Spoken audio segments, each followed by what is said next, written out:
자, 지난 주일에 우리는 사도 요한이 왜 요한복음을 기록했는지 함께 살펴보았습니다. 예수님께서 행하신 7가지 표적을 통해서 예수님이 그리스도시요 7가지 자기 선언을 하셨다라고 말씀을 드렸어요. 7가지 표적을 통해서 예수님이 그리스도시요 말씀하셨고, 7가지 자기 선언을 통해서 왜 그분이 하나님의 아들이신지, 그분 자체가 왜 하나님이신지 말씀하셨다라고 제가 나누었습니다. 자, 사도 요한은요, 예수님이 하나님의 아들이심을 우리에게 믿게 하기 위해서 이 책을 기록하고 있다라고 말하였어요. 자, 그렇다면 오늘은 요한복음 1장 1절부터 5절 말씀을 통해서 우리가 왜 예수님을 우리의 그리스도시요 하나님이라고 믿어야 하는지 좀 더 구체적으로 살펴보고자 합니다. 도대체 우리가 믿는 예수님은 누구이실까요?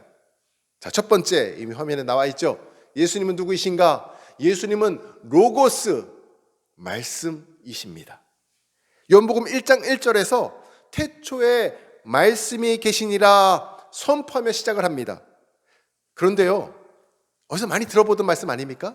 창세기 1장 1절에서도 태초에 하나님이 천지를 창조하시니라 선포하면서 시작을 하는 것을 보게 됩니다. 자, 그런데 여기서 같이 쓰였던 첫 번째 문장, 단어, 태초에 라는 이 단어는요, 원문을 보면 더라는 정관사가 빠져 있는 것을 보게 됩니다. 더가 왜 빠져 있을까요? 그 의미는 시간과 공간뿐만 아니라 모든 것의 시작이 되시는 분이라는 거예요. 모든 것의 시작 전에 이미 계셨고 시작 후에 영원히 계시는 분이 하나님께서 천지를 창조하셨고 그분이 말씀으로 우리와 함께 하신다라는 것입니다. 자, 여기에 소개되고 있는 이 말씀, 자, 태초에 말씀이 계신다라고 얘기하고 있는데 이 말씀이 헬라 원어가 바로 로고스입니다. 보시는 것처럼 로고스예요. 자, 이 로고스는 영어로 말하면 word예요. 말씀이에요. 말하는 것입니다. 뭔가 말하는 것이 로고스고 뭔가 말하는 것이 예수님이라는 거예요. 사도 요한이 밝히고 있어요. 그렇게 사도 요한이 로고스로 말씀을 예수님으로 번역한 이유가 있겠죠. 당시에 헬라 시대였습니다. 헬라 시대에 특히 발달했던 게 뭐냐면 이 천문학이에요. 그 당시 주로 관심을 가졌던 게 뭐냐면 이 스콜라 학파하고 플라톤자들이 철학을 관심이 가졌는데 이 우주와 천체와 천문학에 관심을 가졌었어요. 자, 그들이 하늘의 별과 달, 태양을 바라봅니다. 그리고 생각을 해요. 철학가들이니까 생각을 해. 이것들은 도대체 이 태양은, 이 달은, 별은 어떻게 생겼을까? 아무리 생각하고 아무리 생각해도 이게 저절로 생긴 것 같지는 않아요. 그럼 그것을 누군가는 만들었는데 그 존재를 모르겠어. 그래서 그것을 만드는 그 신적인 존재를 그들은 로고스라고 부르는 거예요. 자, 보십시오. 달은 어떻게 돕니까? 지구를 돌아요. 저 앞에 노란 게 태양이죠. 가장 큰 게. 자, 지구를 도는 게 달이고 수금, 지화, 목토, 천해명, 우리가 이런 순서로 배웠잖아요. 우리 민지가 이번 주에 저걸 가지고 공부를 했더라고요. 그리고 내일은 저걸 가지고 또 시험을 본대요. 자, 수금, 지화, 목토, 천해명, 이 태양계 보시는 것처럼 자전을 하는데 태양계를 또 공전하고 회전을 하는데 1도라도 각도가 꺾이게 되면 어떻게 돼요? 돌다가 결국은 1도 때문에 각도가 꺾이면 서로 부딪히게 돼요. 그러면 엄청난 파괴가 일어나는 것입니다. 그런데 신비롭게 자기 자락이 자기 위치에서 꺾이지 않고 계속해서 돌고 있어요. 이걸 누가 만들었냐 이거죠. 이 태양계가 은하계 안에 몇백 개가 있어요. 그리고 그런 은하계는 우주 안에 어마어마하게 있어요. 도대체 이걸 누가 만들었냐예요. 모르겠다라는 것입니다. 그래서 이 스콜라하고 플라톤 철학자들이 로고스, 신적인 존재라고 부르게 된 거예요. 신성한 존재, 로고스다. 자, 그것을 사도 요한은요, 저 신성한 존재 로고스, 그 말씀이 바로 이렇게 얘기해요. 사도 요한은 예수님이다 라고 이야기를 합니다. 말씀 되신 예수님이 하나님과 함께 계셨다라고 말을 해요. 내가 누군가하고 말을 한다는 것은 어떤 거예요? 내가 누군가와 말을 한다. 그럼 내가 말을 하는 대상이 있다라는 거예요, 없다라는 거예요? 있다라는 것이죠. 내가 또 누군가와 말을 한다는 것은 내 말을 듣는 누군가가 있다라는 것입니다. 내가 누군가와 말을 하고 듣는다는 것은 무엇을 의미해요? 상대가 있다라는 거예요. 상대가 있다라는 것은 무엇을 의미해요? 무언가 인격체가 있다라는 거예요. 들어주고 반응을 해주는. 하나님은 홀로 혼자 계시는 것이 아니고 서로 말씀하시고 들으시는 인격체가 되어주신다라는 거예요. 혼자 계시는 것이 아니에요. 그분이 바로 하나님과 예수님이시다라고 사도 요한이 지금 말하고 있는 거예요. 서로 대면해서 이야기 나누는 실체라는 것입니다. 이 앞에 사진 한번 보십시오. 자, 이 학생들이 지금 뭘 하고 있어요? 뭘 하고 있는 장면 같아요? 학생들이 공부를 열심히 했어요. 공부를 열심히 하고 시험을 봤어요. 시험이 끝나고 만세, 시험 끝났다라고 손 흔드는 거예요. 자, 어떤 기분일까? 저 학생들은 지금 어떤 기분일까? 제가 추측을 해봤어요. 시험 성적보다도 자신이 최선을 다했기 때문에 거기에 만족해하는 모습 같아요, 제 생각에는.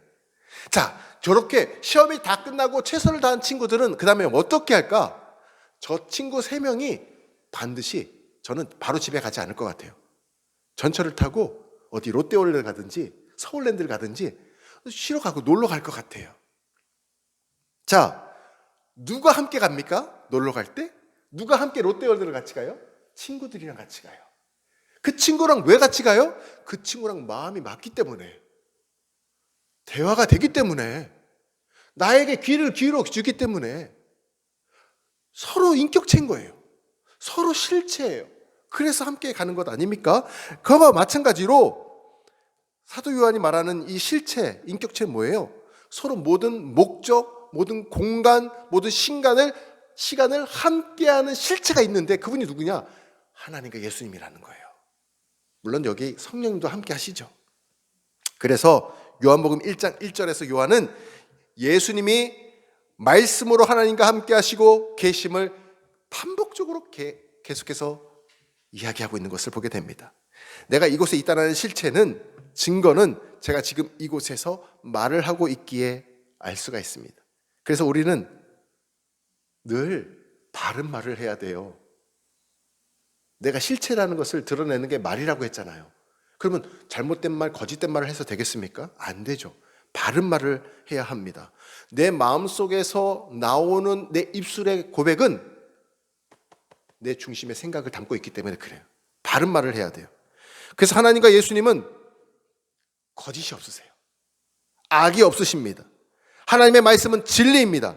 하나님의 말씀은 변함이 없습니다. 하나님의 말씀은 영원합니다. 하나님의 말씀은 신실하며 반드시 이루어집니다. 하나님의 말씀은 지금 오늘 우리가 그 말씀을 듣고 있는 거예요. 그분은 예배를 통해서 나에게 말씀하십니다. 나의 기도를 들어주시고 나와 교제하시면서 친밀한 관계를 갖기를 원하세요. 그분 안에서 우리가 음식을 먹고, 그분 안에서 우리가 호흡을 하고, 나의 감정을 아시고, 나의 아픔을 아시고, 나의 고통을 아시고, 나의 눈물을 아시고, 나의 하소연을 다 아시고, 내 인생에 힘겨운 모든 것들을 다 아시는 분, 그분이 누구세요? 말씀 되시는 예수님인 줄 믿으시기를 바랍니다. 그분이 나의 하나님이세요. 하나님은 그냥 막연한 분이 아니시고 이렇게 구체적이고 실체적이고 말씀으로 우리와 함께 하시는 분이십니다. 대화하세요. 똑같이 느끼셔요. 친밀하게 교제하시는 인격체라시는 거예요. 그래서 예수님은 진짜 하나님이 되십니다. 사랑하는 방언교회 성도 여러분, 하나님과 예수님은 이렇게 구체적이고 인격체이심을 믿으시기를 바랍니다. 그래서 요한복음 1장에서는 그 하나님 되시는 예수님과 이야기가 시작이 되는 거예요. 말씀 되신 예수님은 하나님의 실체이십니다. 우리가 설교 말씀을 들을 때 하나님을 느끼기 시작합니다. 우리가 하나님의 말씀을 들을 때 예수님의 실체를 보기 시작합니다.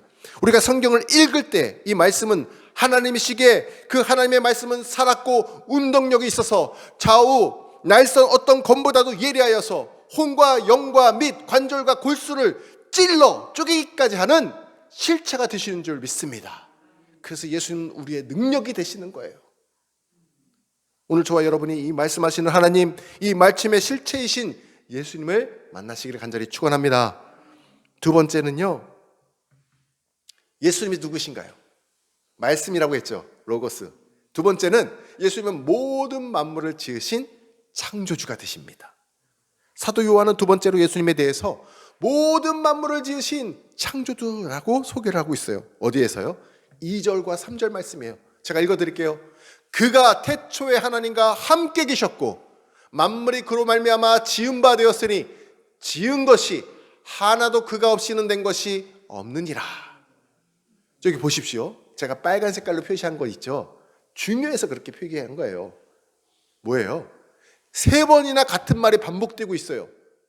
태초에 하나님이 함께 계셨는데, 말씀으로 예수님이 함께 계셨는데 만물이 그로 말미암아, 그가 뭐예요? 예수님으로 말미암아 지은 바 되었으니, 지어졌다잖아요. 창조되었다잖아요. 지은 것이 하나도 그가 없이는 된 것이 없다. 지어졌다, 지은 바 된 것이 하나도 없다. 이게 뭐예요? 예수님이 천지 창조를 성부 하나님과 성령 하나님과 함께 하셨음을 우리에게 보여주고 있는 거예요. 성부, 성자, 성령 하나님이 협동으로 창조하신 온 우주 만물을 우리에게 선물로 주셨어요. 다시 말해서 예수님은 로고스 말씀이 되시지만 동시에 이 세상의 모든 만물을 지으신 창조주 하나님이시라는 것입니다. 그러면 로고스 말씀이시고 창조주 하나님이신 예수님이신데 세 번째 또 어떤 의미가 있을까요? 보십시오. 세 번째, 예수님은 누구신가? 세 번째, 같이 한번 읽어볼까요? 세 번째, 시작. 예수님은 생명의 근원입니다. 예수님은 생명의 근원이 되십니다. 4절 말씀이에요. 자, 제가 읽어드릴게요. 그 안에 생명이 있었으니 이 생명은 사람들의 빛이라. 창조의 핵심 단어 가운데 두 가지가 있어요. 빛과 생명입니다. 이게 창조의 핵심 단어가 돼요. 하나님은 놀랍게도 이 땅을 창조하시던 이 첫 번째 날에, 여러분 제일 먼저 하나님 천지 창조하실 때 제일 먼저 한 게 뭘 지으셨어요? 빛입니다. 빛이 있으라 말씀하셨어요. 그 말씀이 예수님 아닙니까? 빛이 있으라 말씀을 선포하시니까 빛이 생겼어요. 놀랍지 않습니까? 이 땅을 창조하시던 첫 번째 날 빛을 창조하셨습니다. 근데 그 빛은 우리가 아는 이 태양의 빛을 말하는 게 아니에요. 빛의 근원을 말합니다. 빛의 근원. 가장 첫 번째 되는 최초의 빛입니다. 이 태양계는 넷째 날에 지으셨어요. 넷째 날. 지구를 넷째 날에 지으셨어요. 하나님은 먼저 빛을 창조하시고 빛의 근원을 만드셨습니다. 그리고 놀랍게도 모든 피조물에게 생명을 주셨습니다. 그 다음에 모든 생명체들을 만들기 시작했어요. 그 가운데 우리에게만 일반적인 생명이 아닌 하나님의 생명을 부어 넣어주셨어요. 우리의 몸은 한 번에 한순간에 지어졌습니다. 아담의 몸이 흙에서 지어졌음을 알 수 있죠. 그런데 하나님의 그 몸 밖에 없는 최초의 인류 아담에게 오셔가지고 그 코에 생기를 불어넣어 주셨습니다. 입김을 불듯이 후라고 바람을 불어넣은 것이 아니라 이 생명을 그 흙으로 된 몸체 가운데 불어넣어 주신 거예요. 그래서 모든 피조물 중에서 우리만 하나님의 형상을 닮았다라는 것이죠. 우리가 어떻게 진화해서 지능이 좋은 인간이 되었습니까? 아니죠. 아니, 어떻게 아메바와 같은 미생물체에서 인간이 될 수 있습니까? 아니죠. 우리는 하나님의 형상으로 지음받은 귀한 존재임을 믿으시기를 바랍니다. 성경은 말해요. 우리는 그러나 다 죄를 범하였고 타락하여서 하나님의 곁을 떠났다라고 말을 합니다. 하나님이 나누어 주신 그 생명을 갖고 있음에도 불구하고 그것을 떠나버려 죽은 존재가 되었다라는 거예요. 이처럼 죽은 우리에게 생명을 다시 주어서 재창조하시려고 예수님을, 그리스도 되시는 메시아 예수님을 구원자로 이 땅에 보내주셨다라고 말씀하고 있습니다. 자, 그러므로 예수님은 우리의 생명의 근원이요 빛의 근원이 되십니다. 그렇다면 무엇이 문제일까요? 오늘 5절 말씀이에요. 너무나 안타까운 말씀이 여기에 담겨져 있어요. 5절 말씀을 한번 보십시오. 빛이 어둠의 빛이 돼 생명의 빛 아닙니까? 생명의 빛. 우리를 구원해주는 빛 아닙니까? 그런데 그 빛이 어둠에 비쳤어요. 그런데 어둠이 어떻게 했다? 깨닫지 못하더라는 거예요. 너무나 슬픈 사실이에요. 아마 인류의 가장 비극적인 순간이 저 순간인 것 같아요. 생명의 빛의 근원이 그분이 이 땅 가운데 오셔가지고 세상에 비추셨는데 세상이 깨닫지 못했다라는 거예요. 세상을 향해 말씀하셨는데 그 말을 듣고도 깨닫지 못했다라는 거예요. 왜 깨닫지 못했느냐? 빛이 너무나 희미해서 약해서일까요? 그렇지 않습니다. 말씀이 안 들려서요? 그렇지 않습니다. 저들이 바라보지 않고 저들이 그 빛을 붙잡지 않았기 때문에 그렇습니다. 하늘 보좌에서 고의적으로 그 천상의 자리를 다 떨쳐내고 이 땅 가운데 낮아지신 마음으로 오셔가지고 우리와 똑같은 인간의 몸을 입으시고 우리의 아픔과 고통을 똑같이 겪으시면서 세상에 빛을 비추셨는데 생명의 양식을 우리에게 주셨는데 그것을 취하지 않은 거예요. 그러나 감사하게도 이 빛은 저 멀리에서 희미하게 비추어지지가 않습니다. 보십시오. 어둠의 세력 가운데는 저 빛을 보지 않은 세력들도 있지만 그러나 빛이 비추어지는 거, 빛이 가려지는 게 아니에요. 저 흑암 가운데서도 빛 하나만 비추면 흑암은 물러가게 되어 있어요. 흑암은 물러가게 되어 있어요. 어둠은 빛을 이기는 것은 불가능합니다. 빛과 어둠은 싸울 수도 없습니다. 이처럼 빛은 그냥 존재함으로써 어둠을 이기게 되어 있어요. 어둠을 이기려면 빛을 가져오기만 하면 되는 거예요. 빛을 소유하기만 하면 되는 것입니다. 예수님은 생명이시면서 빛이 되심을 믿으시기를 바랍니다. 죽음과 마귀를 이기는 데 필요한 충분 조건이 있다면 그냥 빛을 가져오기만 하면 돼요. 어둠은 물러가게 되어 있어요. 어둠은 절대 빛과 싸울 수가 없습니다. 빛이 비추는 순간 어둠은 지게 돼 있어요. 단 한 가지 조건이에요. 빛과 생명 되시는 예수님이 계시느냐 계시지 않느냐, 그분을 바라보느냐 붙잡느냐 붙잡지 않느냐, 이것이 조건이에요. 우리에게 생명을 주시기 위해 이 땅에 찾아오신 예수님을 붙잡으시기 바랍니다. 그분은 생명의 빛이 되십니다. 주님께서는 당신의 자녀된 우리에게 생명의 빛을 주시면서 세상의 빛이 되라 말씀하십니다. 할렐루야. 세상의 빛을 비추시기 위해 우리 바움교회를 세우신 줄 믿습니다. 세상의 빛이 된다라는 것은 무엇을 의미할까요? 세상에 빛이 되라고 말씀하셨는데 세상에 빛을 비추는 게 뭘까요 도대체? 그것이 바로 생명 되신 예수님을 전하는 전도입니다. 생명을 전하는 전도예요. 그것이 바로 생명을 전하는 선교입니다. 그것이 바로 이 생명의 말씀을 잘 가르쳐서 다음 세대가 묘목에서 영적인 거목으로 자라나는 것이 세상의 빛을 드러내는 것임이 믿으시기를 바랍니다. 우리 오늘 요한복음 1장 이 서론 앞부분을 살펴보면서 예수님이 누구인지를 나누었습니다. 오늘 보면 1장 1절 말씀을 통해서 수많은 신학자들이 삼위일체에 관한 논문을 쓰기도 했어요. 어디요? 1장 1절 통해서. 누군가 우리에게 삼위일체 하나님에 대해서 질문을 한다면 여러분은 뭐라고 답변하시겠어요? 삼위일체가 도대체 하나님이 뭐예요 도대체? 라고 질문하면 여러분은 어떻게 대답을 하시겠습니까? 우리는 답변할 준비가 되어 있어야 돼요. 그 중에 예수님에 대해서 예수님이 누구이신지 오늘 세 가지 살펴봤잖아요. 로고스 말씀이시고 창조주이시고 생명의 근원이 되신다. 이렇게 답변하시면 돼요. 그런데 완벽한 답변이 이 세상에 존재할 수 없어요. 데니얼 웹스터라는 분이 이렇게 얘기해요. 와, 참 진짜 딱 읽을 때 공감이 되는 말이에요. 제가 여러분 소개해드리겠어요. 삼위일체는 천국의 산수입니다. 나는 지금 천국의 산수를 완전히 이해한다라고 감히 말할 수 없습니다. 공감되지 않습니까?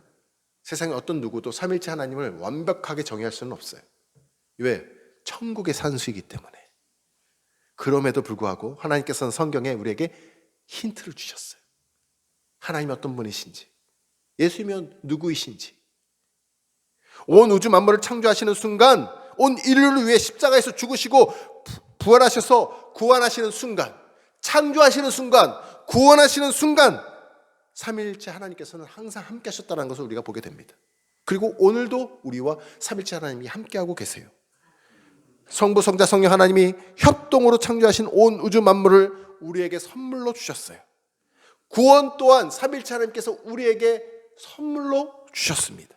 그러면 하나님의 자녀가 된 믿는 우리는 이 성삼위 하나님에 대해서 잘 알고 있어야 돼요. 특히 오늘 말씀을 통해서 성자 예수님에 대해서 잘 알고 있어야 되는 것입니다. 예수님은 로고스 말씀이 되십니다. 예수님은 창조주가 되십니다. 예수님은 생명의 빛과 되십니다. 그러므로 예수님과 가까이 하십시오. 예수님을 붙잡으십시오. 예수님을 바라보십시오. 요한복음 강해를 통해서 저와 여러분이 인생에 가득해져 어두워져 있는 모든 어둠을 물러내고 다시 한번 우리 인생 가운데에 새 생명을 얻고 새롭게 되는 그 은혜를 누리시는 저와 여러분 되시기를 주님의 이름으로 축원합니다. 기도하겠습니다.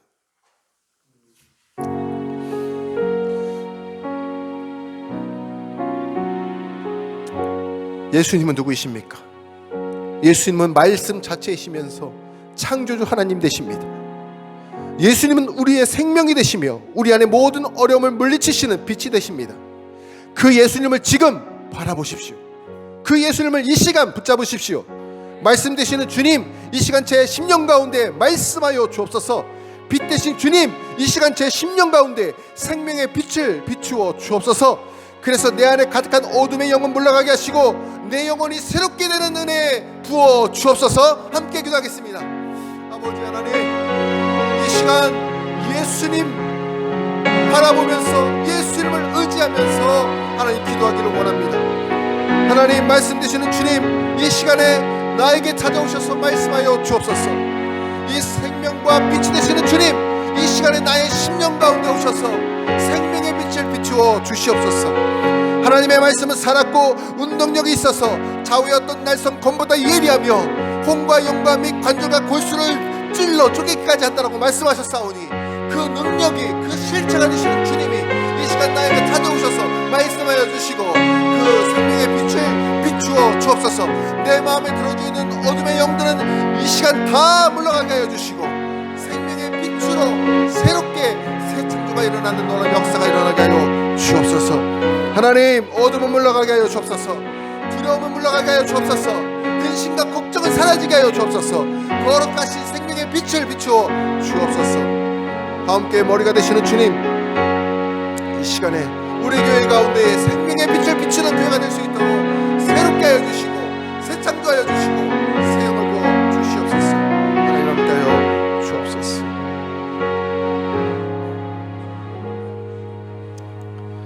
오 주님, 이 시간 우리가 주님만 바라봅니다. 말씀 되시는 주님, 우리에게 말씀하여 주옵소서. 하나님의 말씀은 살았고 운동력이 있어서 좌우의 날선 어떤 검보다도 예리하여 우리의 혼과 영과 및 관절과 골수를 찔러 쪼개기까지 하는 그 능력을 이 시간 경험하게 하여 주옵소서. 빛 되신 주님, 주님만 바라봅니다. 우리 안에 내 영혼을 좀먹는 모든 어둠의 찌꺼기들이 사라지도록 생명의 빛을 비추어 주옵소서. 그래서 내 영혼이 새 생명을 얻게 하시며 내 영혼이 새롭게 되는 기쁨을 누리게 하여 주옵소서. 바움교회의 머리가 되시는 주님, 주님께서 교회를 세우셨사오니 교회의 힘찬 부흥을 위해 브리스길라 아굴라와 부부와 같은 믿음의 동역자들을 이제는 보내어 주옵소서. 생명의 빛 되시는 예수님의 이름으로 기도합니다. 아멘.